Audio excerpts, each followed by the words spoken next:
My channel colour of astro. आशा करता हूँ आप सब कुशल होंगे।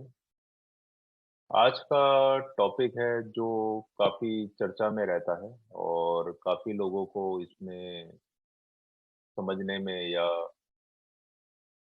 लोगों को भ्रमित कर दिया जाता है। उसका नाम है कालसर्प दोष या योग। चलिए आज मैं आपको बहुत ही साधारण तरीके से समझाऊंगा जिससे आप स्वयं भी जांच सकते हैं अपनी कुंडली के अंदर कि आपकी कुंडली में यह दोष है या नहीं है। और मैं आपके साथ स्क्रीन शेयर करता हूँ। उससे पहले मेरा एक रिक्वेस्ट है आप सभी लोगों से। मैंने देखा है काफ़ी लोग मेरा चैनल को देख रहे हैं लेकिन लाइक या सब्सक्राइब नहीं कर रहे हैं और शेयर नहीं कर रहे हैं।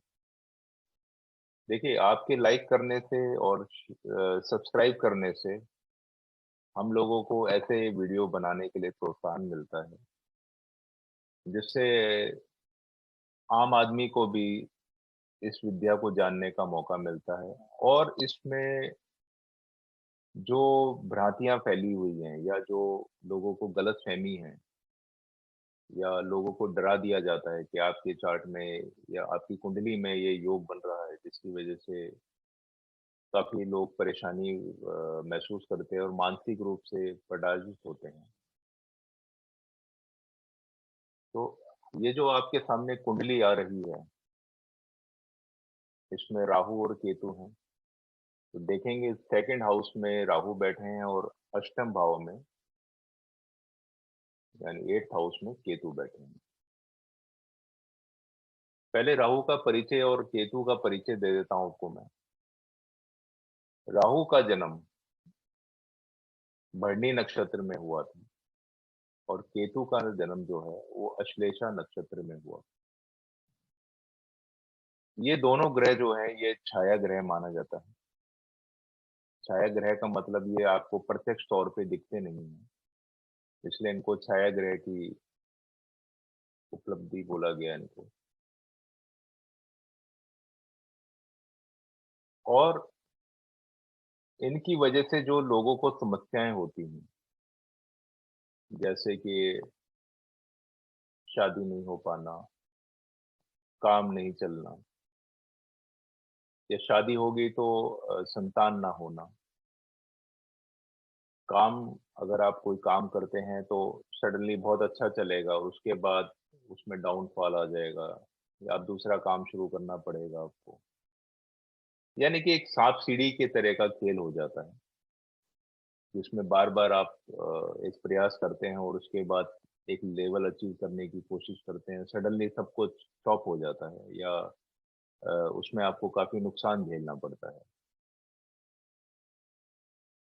तो राहु केतु के केस में अगर आप देखेंगे तो आप अपनी कुंडली पर भी इसको चेक कर सकते हैं कि अगर राहु के साथ और राहु से अगले भावों में केतु तक, यानी कि क्लॉकवाइज अगर हम राहु से चलें, जैसे इस कुंडली में राहु जो है दूसरे हाउस में है तो यहाँ पे राहु के साथ बैठे हों और ये फर्स्ट हाउस में, ट्वेल्थ हाउस में, 11th हाउस में, 10th हाउस में, 9th हाउस में और आखिरी में जहाँ पे केतु जो 8th हाउस में बैठे हैं, अगर आप क्लॉकवाइज चलें और सारे ग्रह यहाँ बैठे हों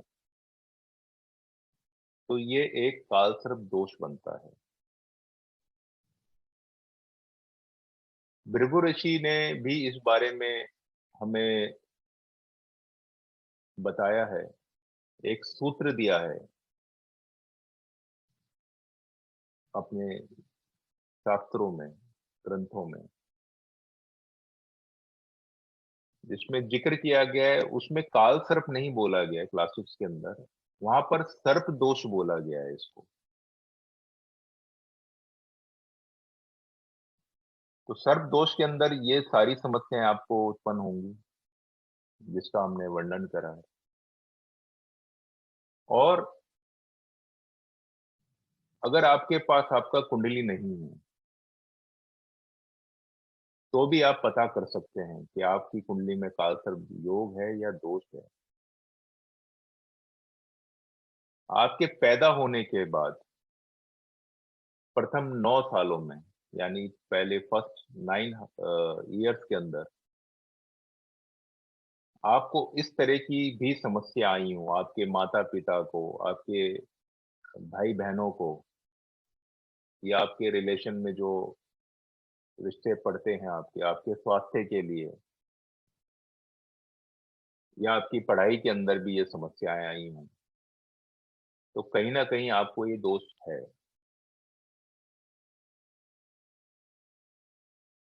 और मैं आपको 2 कुंडली से भी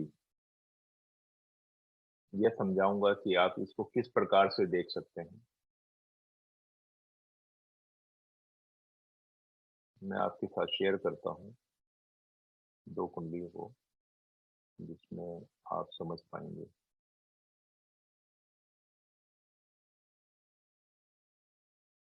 देखिए, ये जो कुंडली आपके सामने आ रही है इस टाइम, इसके अंदर 3rd हाउस में राहु है और 9th हाउस में केतु है। तो केतु के साथ शनि बैठे हैं। अब हम क्लॉकवाइज चलेंगे, तो ये आगे अष्टम भाव में या 8th हाउस में शुक्र हैं, गुरु हैं, बुध हैं, चंद्रमा है, और 7th हाउस में सूर्य बैठे हैं। छठे भाव में या 6th हाउस में मंगल है, और टूवर्ड्स राहु की तरफ अगर हम जाएंगे तो सारे ग्रह राहु और केतु के एक पार्ट में आ गए हैं। तो केतु से शुरुआत हुई है, इसलिए हम इसको काल सर्प दोष नहीं मानेंगे। और एक कुंडली और मैं आपके साथ शेयर करता हूं, जिसमें हम काल सर्प दोष कैसे देखेंगे। अगर आप देखेंगे तो इस कुंडली में राहु जो है 11वें भाव में, उनके साथ बुध बैठे हैं। उससे नेक्स्ट हाउस में गुरु हैं, यहाँ सूर्य हैं, चंद्रमा है, शनि है, 8th हाउस में शुक्र बैठे हैं, एंड 5th हाउस में मंगल बैठे हैं। तो इस प्रकार आप देखेंगे राहु से शुरुआत हो गए, सारे ग्रह केतु तक गए हैं क्लॉकवाइज। यह काल सर्प दोष के अंतर्गत आएगा। अब इसको काल सर्प दोष क्यों माना गया, और इससे पहले वाले चार्ट के अंदर काल सर्प दोष क्यों नहीं माना गया? देखिए, आपने कुछ वीडियोस में देखा होगा, या आप कभी आपने लाइव भी देखा होगा, या प्रत्यक्ष तौर पे आपने देखा होगा सांप को पकड़ते हुए। तो सांप को पकड़ने के 2 कारण हैं, 2 तरीके हैं। या तो उसको पूंछ से पकड़ा जाता है, या उसके सर के पीछे ले जाके उसके फन को पकड़ा जाता है। उसका कारण ये है कि अगर आप सर्प के आगे जाएंगे तो आपको वो डस सकता है। राहु को ड्रैगन हेड बोला गया है, यानी काल का मुंह। राहु और केतु जो है छायादि ग्रह, भूतादि ग्रह बोला गया है। तो जब ड्रैगन के आगे जो ग्रह पड़ेंगे, और उनके जो कारक तत्व होंगे, या उनसे जो आपके कुंडली में जो भी रिश्ते पड़ते होंगे, उनको समस्या आएगी ही आएगी। इस वजह से इसको कालसर्प योग में माना जाएगा। और जो पूंछ से स्टार्ट होंगे, यानी केतु से जो स्टार्ट होंगे और राहु तक जाएंगे, यानी वह जो सर्प है उसके पीछे की तरफ है, इसलिए उसमें आपको दोष नहीं लगता है, और इस प्रकार की आपको समस्याएं नहीं आएंगी। और सर्प दोष के अंदर एक और योग भी आता है, जिसको हम विष कन्या योग बोल देते हैं।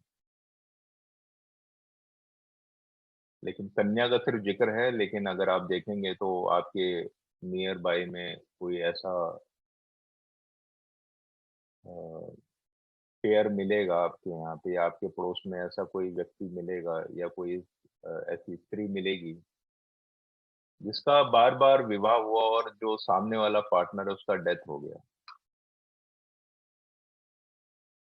तो अगर वो बार-बार विवाह करने के बाद भी अगर डेथ हो रहा है,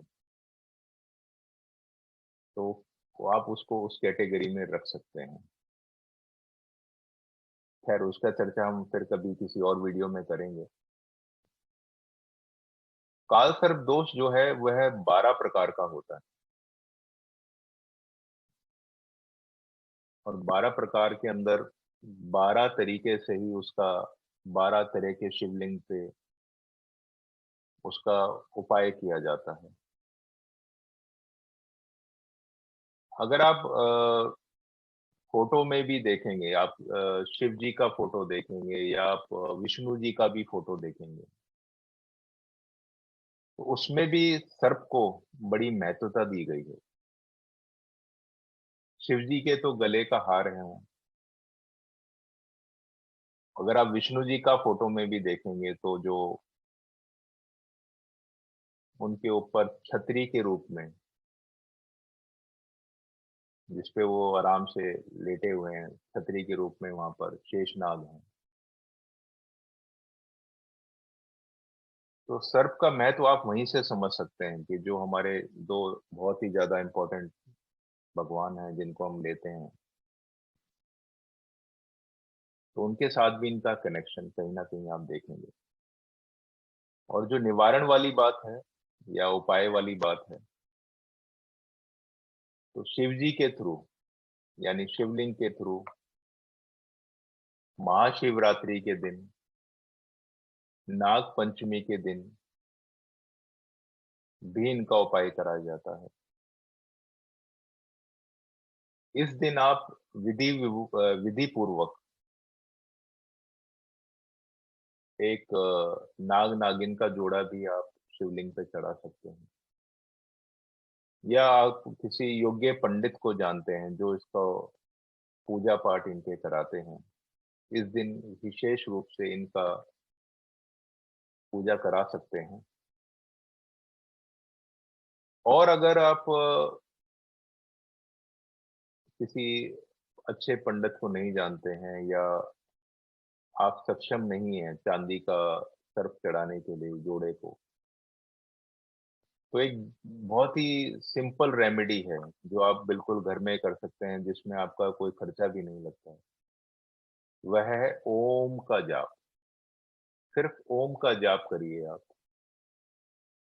उससे भी राहु केतु जो हैं, वह शांत होते हैं।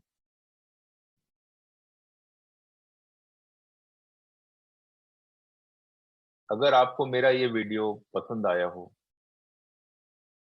तो प्लीज़ लाइक करें, सब्सक्राइब करें और शेयर भी करें। और शेयर करने के लिए इसलिए मैं बोलता हूँ आपको, क्योंकि ये विज्ञान है।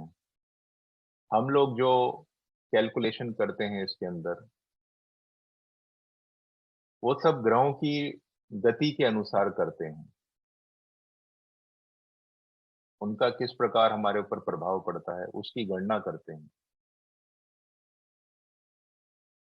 और शेयर करने का कारण ये है कि ये आप हर आदमी जो जिसको थोड़ा बहुत हमारे इस ज्ञान के बारे में, विज्ञान के बारे में, सुपर साइंस है ये, वो भी अपनी कुंडली में इस प्रकार देख पाए कि हाँ, ये योग बनता है या नहीं बनता है। कहीं मेरे को डराया तो नहीं जा रहा है। और अगर बनता है तो वह उसका उपाय कर सकें।